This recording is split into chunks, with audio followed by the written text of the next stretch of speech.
Bunny, and welcome to today's video and welcome to another WWE reaction. Okay, today I decided to react to 10 wrestling comebacks that should have never happened. It took me a while to read this sentence. Literally tried it 3 times. There will be a blooper section by the end of the video. It's by Cultaholic Wrestling. Catholic Wrestling, everybody. Oh my god, my nails are so long and I can't do anything about it right now. Okay, I'm very dramatic, so let's go and start with the video, shall we? Before you all leave.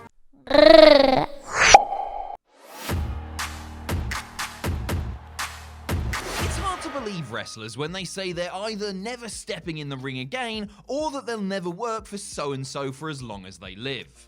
With very few exceptions, almost everyone comes back after... Exactly. They come back because money speaks louder than words in some cases, you know? And like, it's easy for them to decide for themselves at that moment in time, but they can't decide for the future selves because people change, opinions change, minds change, they can change as well. Okay, moving on. Making such declarations, rendering the wrestling retirement a laughable term. It matters not whether you were screwed in Montreal or took your ball and went home because you didn't want to do the job. In time, you will be back, whether it's for the money or because you just love professional wrestling too damn much. Yeah, let's be honest though, it's usually about the money. Comebacks can be a great thing, both for the comebackee and the fans, and are one of the things that keep us watching. How great was it seeing Edge, almost 10 years after being forced to retire due to injuries, coming back at the 2020 Royal Rumble? How much emptier would our lives have been if The Rock hadn't taken a break from Hollywood to remind us just how great he is in his feud with John Cena? These comebacks will be talked about for years to come, as will some other comebacks, although not for good reasons. Because as great as comebacks can be, they can also fall flat or end in outright catastrophe. Any star wrestler that's making a comeback will hope that the reaction... Like, especially if you are someone who left on their top of their career, like on the top of their career, and them leaving was so impactful and it made sense, you know, and it left emotions, and then suddenly when they come back, it's not as strong as it was, and then they just ruin all the epicness they had at that moment, you know? It's not worth it anymore. It doesn't make sense. Are the same as they were, the matches are acceptable if not good, and that a new audience will see them and realize what all the fuss was actually about. But as this list demonstrates, that's not always the case. I'm Adam Pacitti from Cultaholic.com, and these are 10 wrestling comebacks that should have never happened. Join us. Number 10, Tatanka. Some returns by older stars make sense because there's a storyline that they could help or a specific angle that only they could be used for. Think about Sherry Martel coming back for one night to help Kurt Angle sing I'm Just a Sexy Kurt, or the Parade of Legends that returned one by one to wrestle Heath Slater in order to promote Raw 1000. Other times, stars from the past come back out of nowhere and seemingly for no real reason, which is what happened when Tatanka, a star of WWE's new generation of the mid-90s, came out of the mothballs for the first time in a decade for a full-time run in the mid-2000s. Tatanka was a popular performer in his day and famously enjoyed a long winning streak that made him a fixture on television. But by the time he made it back to the company, his gimmick seemed anachronistic, and fans didn't really care much for a man whose most famous matches were with the Lex Lugers and Ludwig Borgers of this world. In 2006, Tatanka's entrance could still provoke a reaction, and he wasn't half bad in the ring, but the tomahawk chop and rain dances felt out of place. This was the time of ruthless aggression and supposedly creating new stars of the future, not reaching back into novelties from the past. Tatanka mostly meandered in lower card matches with the likes of Simon Dean, Vito, and Sylvain Grenier, and had a brief feud with Matt Hardy before requesting his release in early 2007. While it's always nice to see WWE giving work to veterans who have sacrificed so much for the company in years gone by, their decision to hire Tatanka and feature him on weekly television and on pay-per-views at a time where so many young and hungry talents were waiting to break through is a puzzling one. Number 9, Road Warrior Animal. Ooh, what a crushing disappointment it was to see Road Warrior Animal without fellow Legion of Doom member the Late Hawk reforming the LOD with Heidenreich in 2005. Did his return have something to do with a new Life and Times of the Road Warriors DVD that was coming out and needed promotion? Or that Animal's brother, John Laurinaitis, was then the head of talent relations? Who's to say? Okay, I'll say. Those are the reasons he came back to the company some 15 years after the peak of his popularity. Fully demonstrating the shallowness of the tag team division back then, anyone up for coming round mine for a marathon of matches featuring Gemini, the Basham Brothers, or the Ticks? LOD 2005 captured the tag team titles from M&M at the Great American Bash. The two teams would feud over the course of the never-ending next few months before Heidenreich left the company in early 2006. That wouldn't cost Animal his spot though, as the Chicago native simply moved on to team with Matt Hardy before turning on him and engaging in perhaps the least memorable feud in the Broken One's career. After Tatanka, that is. What a year 2006 was for Matt. A quick run as a mid-card heel promptly petered out, and Animal was let go from the company a year after winning the tag straps. Not even his baby bro could save him from that round of cuts. I appreciate that the Road Warriors are or were an immensely overact in their day, and that Animal, as an experienced veteran, could have provided value as a teacher to some of the younger talent. So why not make him a trainer or backstage producer then? Coach. The in-ring comeback was poor and proved that once you took Hawk out of the equation, a lot of the magic was gone. Number 8, Scott Steiner. When WCW went out of business in 2001 and WWE began preparing for the invasion,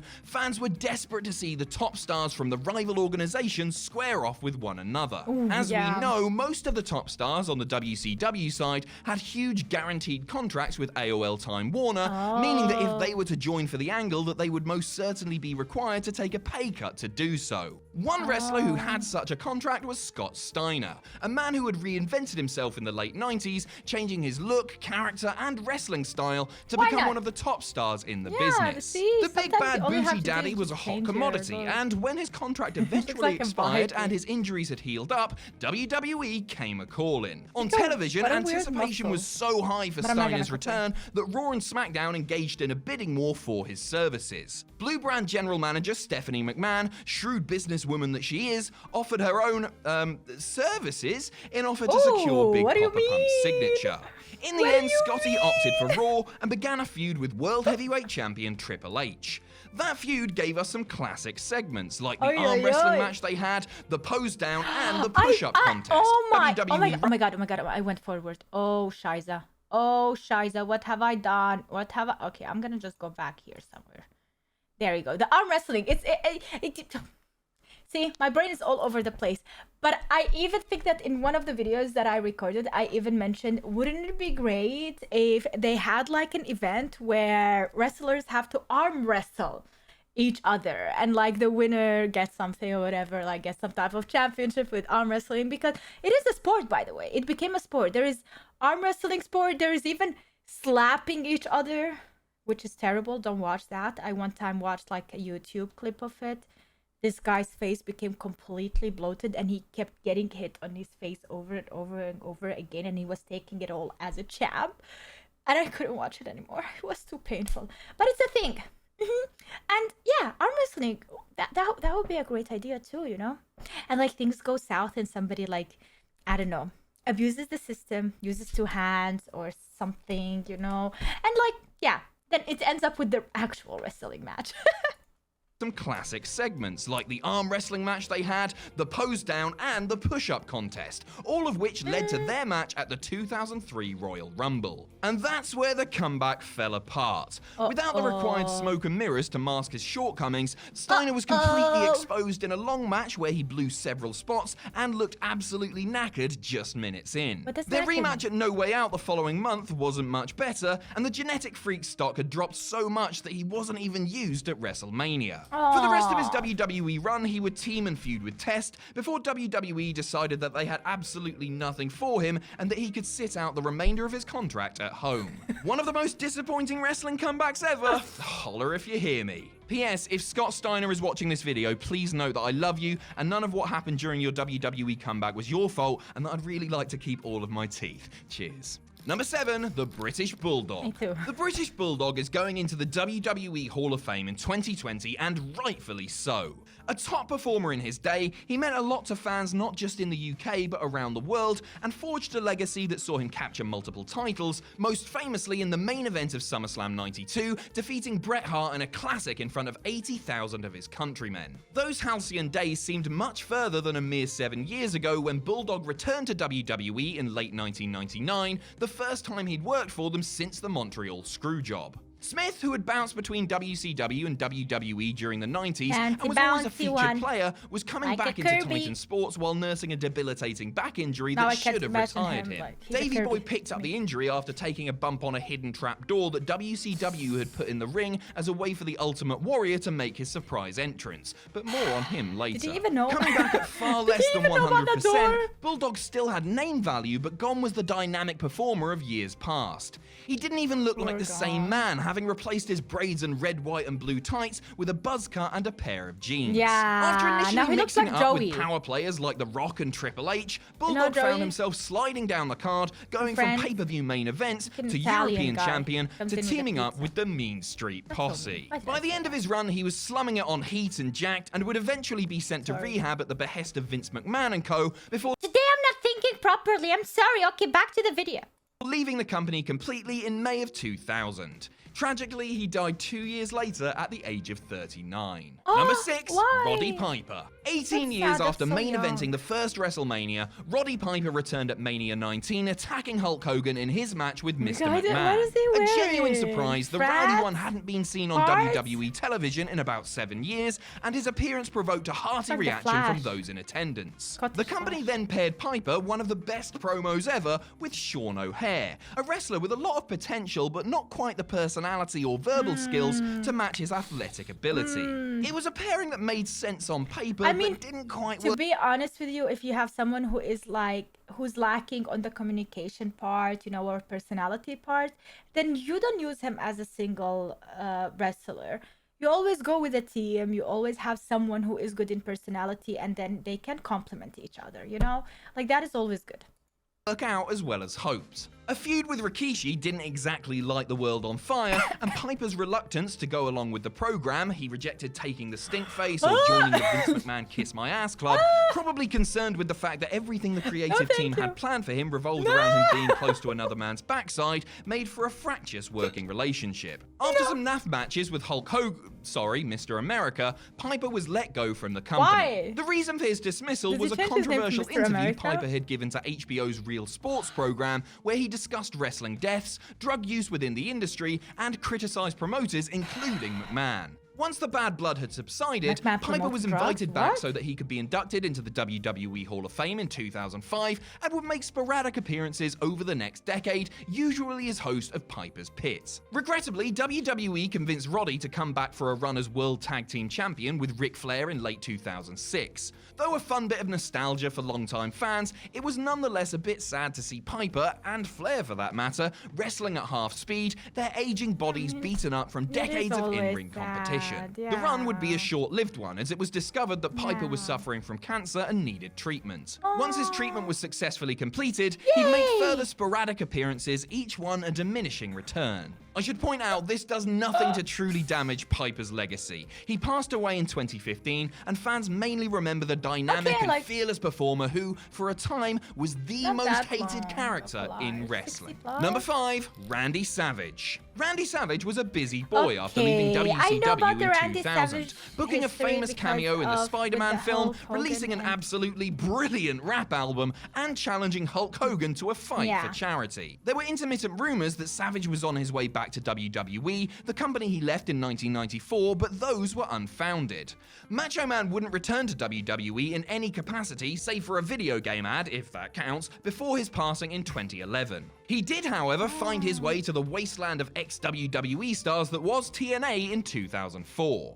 Savage's comeback to the ring would be brief but memorable, not because of his in-ring contribution, but thanks to his bizarre backstage behavior. Randy Savage was well known for being a, how shall we say, peculiar performer, noted for his unbelievable intensity, paranoia, and perfectionism during his time as a headliner. It should have come as no surprise then that when Randy almost got into a backstage fight with visiting longtime rival Hulk Hogan, quit the promotion, returned to work a pay-per-view match, and then only agreed to come to the ring for the finish, winning the match with a punch to the face. Rumor has it that Savage was a bit of a handful to deal with backstage, go figure, and told the Jarretts that he would only stick around if he was given the TNA World title. TNA, then a growing company with a bit of buzz behind them, weren't about to do that, and so Randy took off, never to be seen in wrestling again. While you can see the logic in bringing in Savage based on his name value, it should have been clear to everyone that there was nothing left in the tank, and that featuring him at the expense of other up-and-coming stars was a big mistake. With thinning hair and wearing black trousers and a black long-sleeve tee. This is the problem, and for companies, it's also not good decision to give the spotlight to these people who had a fame back in the day and they just are living on that fame, because they need something that can live longer. You know, they need to count on other people as well. They cannot put all their eggs in one basket. So I understand the company side for not opting for that, but it's also so sad because some of these wrestlers have given their whole life for a company and for the success, and they tried their best and did everything, and now somehow they're not even getting a thank you later on when they just want to try something new, but it's business, business is business at the end of the day. He looked nothing like the flamboyant character that fans remembered from his glory days. Given his age and physical deterioration, he was also unable to do much in the ring at all. A sad final chapter in Macho Man's wrestling journey, but short enough that most people simply don't even remember it. Number 4, Goldberg. It's no secret that Goldberg didn't enjoy his first run in WWE. Not the biggest fan of the business in the first place, he wasn't happy with his new environment or schedule and butted heads with key players like Triple H and Chris Jericho. On his way out of the door, presumably before headbutting it, he had that disastrous WrestleMania 20 match with Brock Lesnar, where fans knew that both guys were leaving the company and proceeded to turn on the match, booing them out of the building while amusing themselves with derogatory chants. It was a bitter end to a disappointing run, the memory of which prevented Big Bill from coming back until late 2016. Initially supposed to be a one-off to promote the latest WWE video game, his emphatic squash match victory over Brock was so well received, what a difference 12 years makes, that he kept on in order to draw the feud out to a monumental showdown at WrestleMania. This time, things went far, far better, and the two had a really decent match that would have been the perfect end to Goldberg's career. Would have been, had he chosen not to step back into the squared circle in 2019. His clash with The Undertaker at Super Showdown, which would have been a dream match, at least 15 years earlier, was a complete and utter disaster and nearly killed one of them. Goldberg knocked himself silly and split his melon open while he clashed with the ring post, and then screwed up the timing on several moves, dropping the dead man straight on his head in a spot that could have ended up really, really badly. One of the worst main events ever, this performance should have convinced WWE higher-ups to cancel or at least alter the Goldberg comeback experiment. His subsequent matches with Dolph Ziggler, The Fiend, and Braun Strowman have come nowhere close to capturing what he and Lesnar had just a few short years ago. Number 3, Shawn Michaels. Few wrestlers get to have their last match be a classic in the main event of WrestleMania against one of the best of all time. Shawn Michaels is lucky that his swan song came against The Undertaker in the epic Streak vs. Career main event of WrestleMania 26. And for the next 8 years, Shawn kept his promise to stay out of the ring, only getting involved as a panelist or as a special guest referee. By the time Crown Jewel 2018 in Saudi Arabia came around, the business had changed considerably, and the circumstances meant that HBK could get a healthy sum added to his retirement fund for a tag match with Triple H, Taker, and Kane. Another case of a presentation that would have been a dream match many years ago, this was like watching 4 old mates messing about and playing their greatest hits for a huge payday and little risk. Most of the intrigue surrounding the match was around what type of performance that Michaels, one of the best in-ring performers ever, was going to be able to give. Flattering to deceive, the Hall of Famer looked good only in comparison next to his 3 considerably more knackered dance partners. Everyone in the match was slower and balder, but still felt like they were capable of having a near 30-minute match. It may have been special for them, but for viewers it was a stark contrast to Shawn's first comeback match with Triple H at SummerSlam 2002. Michaels has since come out and admitted that a combination of money and the fact that it was a tag match on an international show were the reasons he decided to finally break his vow. Number 2, Ric Flair. Like the sexy boy, the nature boy was also given a sterling send-off from the WWE. After losing to Michaels in a poignant match at WrestleMania 24, the company paid tribute to Flair, another contender for greatest of all time, the next night on Raw, bringing out his friends and former rivals to say thank you and wish him well in retirement. It was a genuinely emotional scene and something that most wrestlers would wish to receive when they've hung up their boots. Yeah. After leaving the ring, Flair continued to work for WWE as an ambassador. After crunching the numbers, however, Slick Rick decided that if he was going to make those alimony payments, that he was going to need to earn more and left the company, convinced that he could rake it in as a legend on the autograph convention circuit. Now freed from the shackles of his WWE deal, it wasn't long before TNA came a-calling and offered Flair a princely sum to join the company as an on-screen figure. Flair, who didn't necessarily want to stop wrestling in the first place but was basically forced to by WWE, would also be required to dust off his robe and get back in the ring once more. Watching Flair in backstage segments or delivering a promo at that time could be gold, but watching him in the ring was quite the opposite. The heart and effort were there, but by that point Flair was in his mid-60s and just couldn't go anymore. Fans reacted to the signature moves and mannerisms, but even his biggest fan would be forced to admit that seeing the former 16-time world champion rolling around in thumbtacks in front of a small audience at Universal Studios was a pretty sorry sight indeed. In later years, when he had left the company, Flair has acknowledged that it was a mistake to go to TNA and wrestle, given the incredible retirement he had received. The lure of hundreds of thousands of dollars and a light schedule, not to mention the spotlight, was enough to bring Flair back for his regrettable run in Dixieland. Number 1, the Ultimate Warrior. Love him or hate him, and there are plenty who do both. The Ultimate... You work your whole life for a career and then you end up not having money. Like, at that age, you should go to pension. At that age, you should have everything sorted out. But unfortunately, we live in this generation where that's almost impossible for anyone. Like, how can we dream of our pension when it is so hard to make money and save money? Especially save money. So I can understand them going back at that age, but it's sad that they have to work. Warrior was a shrewd businessman who saw wrestling as just that, a business.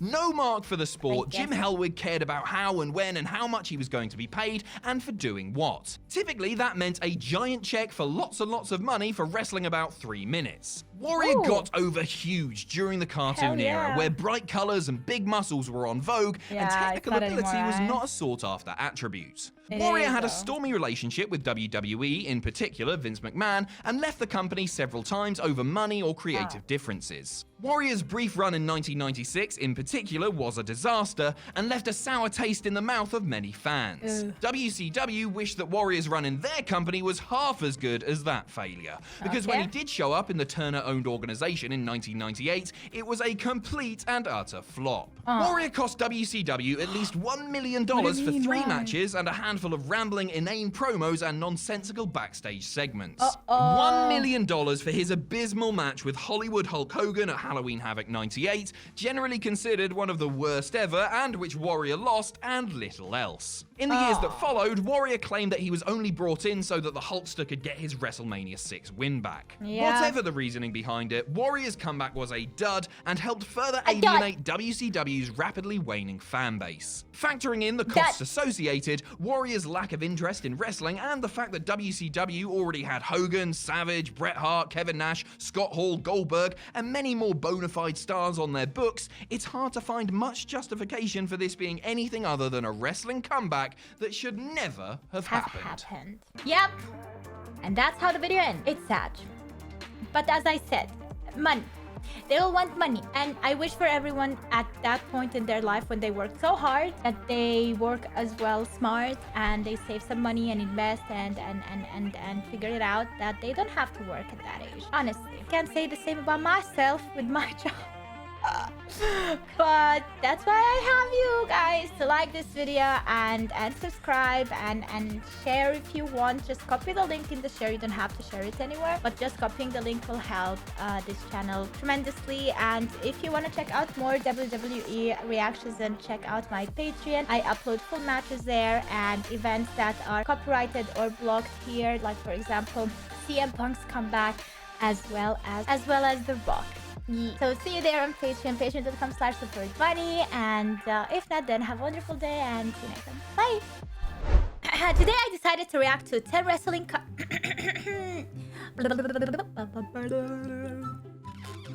Warming up. Alright, today I decided to react to 10 wrestling comebacks that should... Can we add these as well?